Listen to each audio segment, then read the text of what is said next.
Aujourd'hui, j'ai envie de partager avec toi mon cheminement autour de la parole, sujet assez présent pour moi qui suis une grande bavarde dans mes espaces de vie, moins dans mes espaces de partage. Et donc, il y a plein d'apports de textes autour de la parole, notamment par exemple la parole impeccable sur les accords avec les accords Toltec. Et puis moi, j'ai une image qui m'est restée.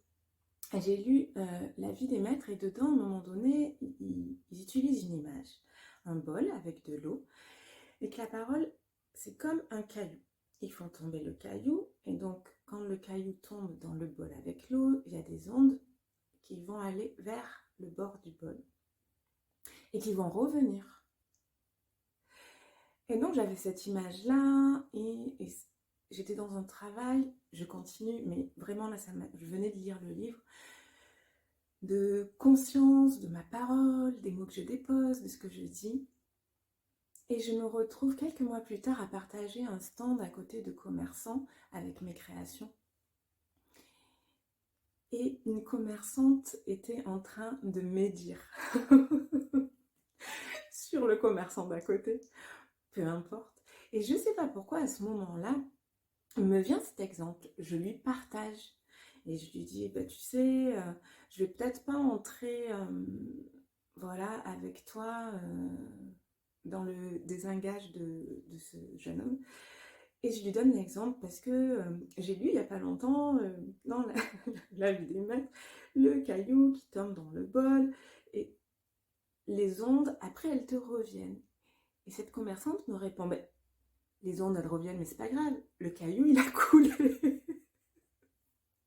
Et ça m'a fait cet effet. Donc j'ai beaucoup ri, je l'ai remercié.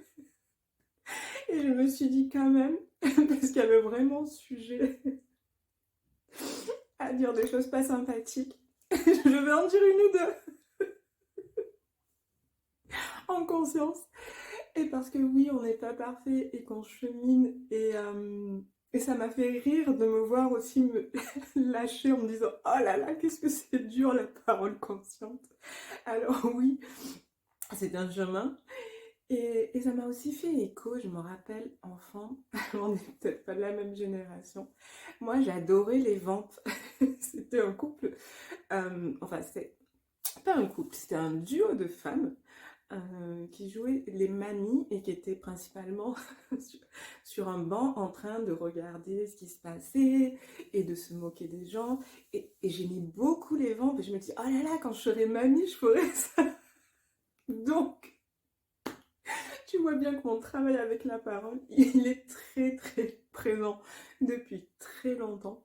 Alors heureusement, je ne fais pas la vampe tous les jours. Pas du tout. Mais par moments, oui, et souvent nous sommes des êtres imparfaits et c'est très bien comme ça. Et ce qui est important pour moi là aujourd'hui, c'est de se regarder avec bienveillance. Et c'est ce que je te propose dans mes espaces. Et c'est ce que je te souhaite aujourd'hui, de regarder tes avancées avec bienveillance. Belle journée.